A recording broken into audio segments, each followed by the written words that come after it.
और से इस बार लोगों को सेक्शन 80C की लिमिट के बढ़ने की उम्मीद है, क्योंकि 2014 के बाद से इसमें कोई बदलाव नहीं हुआ है। 80D, 80EE, 80DDB जैसे कुछ और सेक्शंस हैं जिसमें बदलाव को लेकर भी लोग FM से उम्मीदें बांधे हुए हैं। ऐसे में आज हम इसी पर चर्चा करेंगे, समझेंगे कि इनकी लिमिट को बढ़ाना कितना जरूरी है, इससे आम लोगों को कितना फायदा होगा और सरकार के पास स्कोप कितना है, कितना जरूरी है ये सब प्रावधान करना ताकि आम आदमी को कुछ राहत मिले, उसकी जेब में कुछ पैसा आए। मेरा नाम है दीपक डोभाल, आप देख रहे हैं आपकी खबर आपका फायदा। मैं लौट रहा हूं कुछ खास मेहमानों के साथ, आप ये रिपोर्ट देखिए।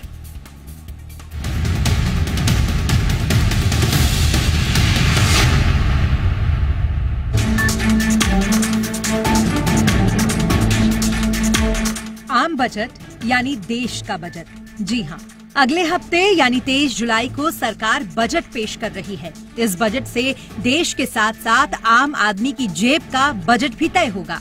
हर बार की तरह इस बार भी लोगों को वित्त मंत्री निर्मला सीतारमण से काफी उम्मीदें हैं, लेकिन इस बार खास करके आयकर के सेक्शन 80C, 80D, 80EE और 80DDB के दायरे में बदलाव को लेकर काफी मांग उठ रही है। तो क्या सरकार टैक्स छूट के दायरे को बढ़ाएगी?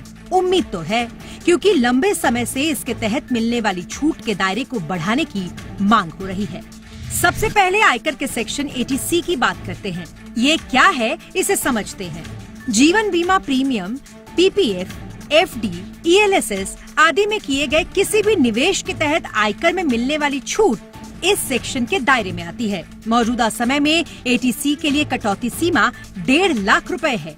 10 साल से यानी 2014 से इसमें कोई बदलाव नहीं किया गया। ऐसे में करदाताओं को उम्मीद है कि इस बार इसकी 1.5 लाख की सीमा बढ़ाकर 2 से 2.5 लाख रुपए तक हो सकती है। अगर ऐसा होता है तो लोगों को इससे काफी राहत मिलेगी। अब आयकर के सेक्शन 80D की बात करते हैं। इस सेक्शन के तहत चुकाए गए हेल्थ इंश्योरेंस के प्रीमियम पर टैक्स सेविंग होती है। इसमें कटौती की सीमा 25,000 रुपए है, जबकि सीनियर सिटीजन के लिए ये सीमा 50,000 रुपए है। जाहिर है, हेल्दी इंडिया के सपने को साकार करने के लिए मेडिकल इंश्योरेंस के दायरे को बढ़ाना जरूरी है। अब बात करते हैं सेक्शन 80DDB की। इस सेक्शन के तहत गंभीर और लंबी बीमारी के इलाज में खर्च की गई रकम पर इनकम टैक्स में छूट मिलती है। ये लिमिट 40,000 रुपए तक सीमित है। वहीं सीनियर सिटीजन के लिए ये सीमा फिलहाल 1 लाख रुपए है, लेकिन महंगे होते इलाज के खर्च को देखते हुए इसकी सीमा को बढ़ाया जाना समय की मांग है।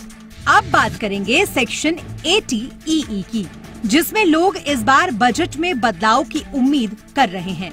धारा 80EE एक ऐसा सेक्शन है जिसका आवासीय घर खरीदने या बनाने के लिए होम लोन लेने पर फायदा मिलता है। इसमें चुकाए गए होम लोन के ब्याज पर 50,000 रुपए तक की राहत मिलती है, जबकि मूलधन पर 80C के तहत छूट मिलती है।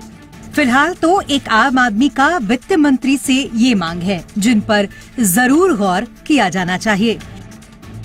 ब्यूरो रिपोर्ट, जी मीडिया।